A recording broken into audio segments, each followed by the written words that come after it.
श्रीमन्नारायण नारायण हरि हरि ओम। श्रीमन्नारायण नारायण हरि हरि ओम। श्रीमन्नारायण नारायण हरि हरि ओम। कल मैंने बताया था मित्रों कि भगवान के अवतारे के बारे में 17वां अवतार सत्यवती के गर्भ पाराशर के द्वारा व्यास जी का अवतरण हुआ था। उस समय लोगों की समझ और धारणा शक्ति कम हो गई थी, तो उसे वेद के वृक्ष की कई शाखाएं उन्होंने बना दी। 18वीं बार देवताओं का कार्य सिद्ध करने के लिए राजा के रूप में श्री भगवान के रूप में उन्होंने अवतार लिया था।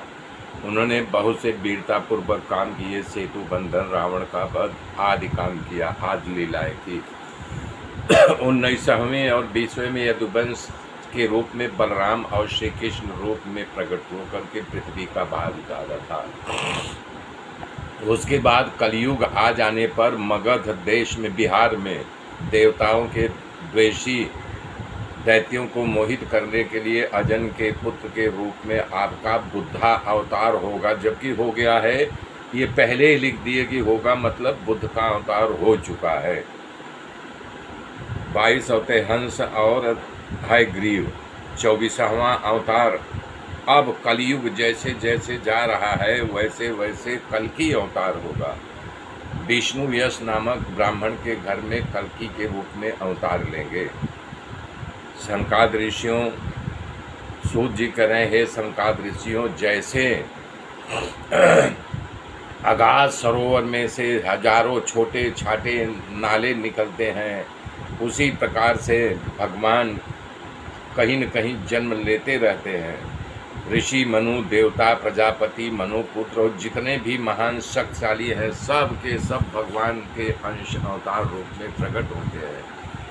भगवान ने खुद गीता में कहा है, यदा यदा ही धर्मस्य ग्लानिर्भवति भारत अभ्युत्थानम् अधर्मस्य तदात्मानं सृजाम्यहम् परित्राणाय साधूनां विनाशाय च दुष्कृतां धर्म संस्थापनार्थाय संभवामि युगे युगे। भगवान हमेशा किसी न किसी रूप में अवतार लेते रहते हैं। वेद वृक्ष के समान है, जिसका निर्माण भगवान व्यास जी ने किया है। व्यास जी ने, भगवान व्यास अपने पुत्र अवधूत शिरोमण सुखदेव जी को दिया। सुखदेव ये राजा परीक्षित को सुनाया। जब गंगा के किनारे सुखदेव जी राजा परीक्षित जी कथा सुना रहे, तब मैं वहाँ बैठा था। तो सुखदेव जी की कृपा से मैंने सुना, अध्ययन किया, मुझे जितना समझ में आया वही मैं आप लोगों को सुना रहा हूँ। शौनक ऋषि ने प्रश्न किया कि हे सुख जी, आप बहुत अच्छे वक्ता हैं, आप पर भगवान की कृपा है, आप भाग्यशाली हैं। जो कथा सुखदेव जी ने राजा परीक्षित को सुनाई वही कथा आप मुझे सुनाएं।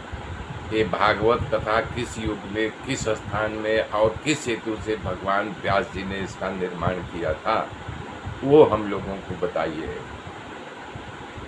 तो सूत जी कह रहे हैं, सुखदेव जी परम योगी थे। एक बार सरोवर में कुछ कन्याएं स्नान कर रही थीं, तो उस समय जो है सुखदेव जी भगे चले जा रहे थे।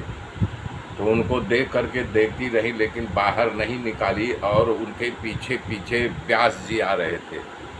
तो व्यास जी को देख करके तुरंत यानी कि सरोवर से निकल के अपने वस्त्रों, अपने तन को ढक दिया। तो व्यास जी को बड़ा आश्चर्य हुआ। तब उन्होंने पूछा, बेटा मैं तो बुजुर्ग हूँ, वृद्ध हूँ, और मुझे देख के तुम लोग वस्त्र पहन रही हो, युवान जो भगा जा रहा था उसे देख करके तुम लोगों को कुछ नहीं हुआ। मेरे मित्रों, मेरे साथ बने रहिए, आगे की गाथा फिर कल मैं जोड़ूंगा। तब तक के लिए जय श्री राम, जय श्री राम, जय श्री राम।